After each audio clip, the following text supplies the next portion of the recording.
Timbalan Presiden PAS masuk bakul angkat sendiri. Agung iktiraf prestasi cemerlang Perikatan Nasional. Demikian yakinnya tajuk berita lidah rasmi PAS Harakah Daily pada 13 Februari 2023. Semua pencapaian yang dibentangkan oleh Yang di-Pertuan Agong Al-Sultan Abdullah Riayatuddin Al-Mustafa Billah Shah merupakan kejayaan cemerlang kerajaan terdahulu yang telah disahkan baginda sendiri. Timbalan Presiden PAS Datuk Seri Tuan Ibrahim Tuaman berkata, prestasi cemerlang yang ditonjolkan Kerajaan Perikatan Nasional mendapat pengiktirafan baginda sebelum diteruskan oleh Kerajaan Keluarga Malaysia di bawah pimpinan Datuk Seri Ismail Sabri Yaakob menurut Harakah Daily.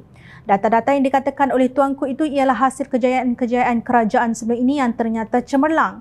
Semua pencapaian yang dibentangkan adalah kejayaan kerajaan terdahulu dan ia bukti nyata sebagaimana yang dinyatakan oleh Tuanku.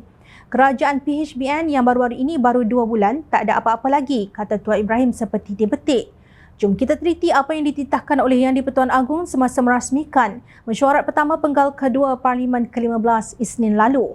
Negara telah mencatat ekspor bernilai RM1.552 trilion pada Disember 2022 iaitu peningkatan 25% berbanding dengan tempoh yang sama pada tahun 2021. Pencapaian ini telah melepasi sasaran jumlah ekspor negara 3 tahun lebih awal daripada yang disasarkan dalam rancangan Malaysia ke-12 iaitu sebanyak RM1.25 trilion menjelang tahun 2025. Titah baginda yang turut dipetik Harakah Daily. Perhatikan tarikh-tarikh yang dirujuk oleh Tuanku. Ekspor RM1.552 trilion pada Disember 2022 adalah pada era kerajaan yang diterajui Ismail Sabri. Pencapaian tersebut dibandingkan dengan prestasi semasa pentadbiran Perikatan Nasional di bawah teraju Tan Sri Mahyadin Mat Yassin pada tahun 2021 yang ketinggalan sebanyak 25%. Kenyataan baginda seterusnya merujuk kepada prestasi agri-komoditi daripada Januari 2022 hingga September 2022 yang juga dipetik Harakah Daily. Sektor agri-komoditi yang juga memberi sumbangan yang signifikan kepada KDNK, pendapatan ekspor negara dan pembangunan masyarakat luar bandar khususnya mengurangkan jurang pendapatan serta kadar kemiskinan penduduk. Bagi tempoh Januari hingga September 2022, sektor ini telah menyumbang sebanyak RM61.3 bilion iaitu 5.5% dari keseluruhan KDNK. Untuk rekod, Kerajaan Perikatan Nasional tumbang pada Ogos 2021 dan Ismail Sabri mengangkat sumpah sebagai Perdana Menteri Malaysia ke-9 pada 21 Ogos 2021.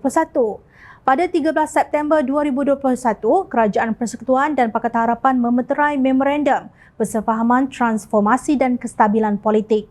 Memorandum tersebut selaras dengan titah Yang di-Pertuan Agong sempena pembukaan mesyuarat pertama penggal ke-4 Parlimen ke-14 pada hari tersebut.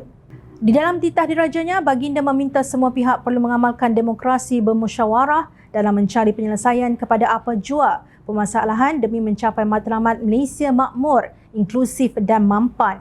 Ismail Sabri berkata semangat keluarga Malaysia yang menekankan perpaduan, kesepakatan dan kebersamaan itu dizahirkan dalam memorandum persefahaman oleh kerajaan dan Pakatan Harapan. Transformasi yang diperkenalkan kerajaan ini bukan sahaja mendorong kepada tadbir urus yang cemerlang dalam memerangi COVID-19 dan pemulihan ekonomi, bahkan memangkin iklim pelaburan yang kondusif sekaligus memacu pertumbuhan ekonomi yang kukuh demi kesejahteraan keluarga Malaysia, katanya. Memorandum tersebut menjadi kunci kestabilan politik Malaysia ketika itu kerana kedua pihak, kerajaan pimpinan Ismail Sabri dan Pakatan Harapan bersetuju berdamai demi negara. Jelas, data yang dinyatakan oleh Yang di-Pertuan Agong ialah semasa era naib Presiden UMNO, Ismail Sabri bukan Mahyadin, pengerusi Perikatan Nasional.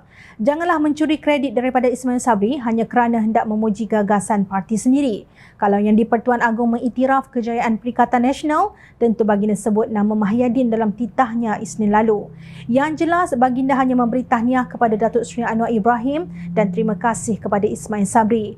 Malah baginda berduka cita tentang episod yang menyebabkan Tun Dr. Mahathir Mohamad meletakkan jawatan yang menjadi punca kemelut politik dan kegersangan ekonomi dari 1 Mac 2020 hingga pilihan raya umum ke-15 pada 19 November 2022. Satu dunia tahu siapa dalang yang mendorong Tun Dr. Mahathir meletakkan jawatan. Kita tahu pentadbiran Perikatan Nasional diselubungi Perintah Kawalan Pergerakan PKP yang panjang, kilang tutup, perniagaan tutup, banyak syarikat gulung tikar, rakyat hilang pekerjaan sampai kelaparan dan angkat bendera putih. Ramai juga putus asa dan membunuh diri. Akhirnya Parlimen pun tutup. Justru celah mana yang dikatakan yang di-Pertuan Agong iktiraf kecemerlangan Kerajaan Perikatan Nasional. Agak-agaklah nak puji diri sendiri pun.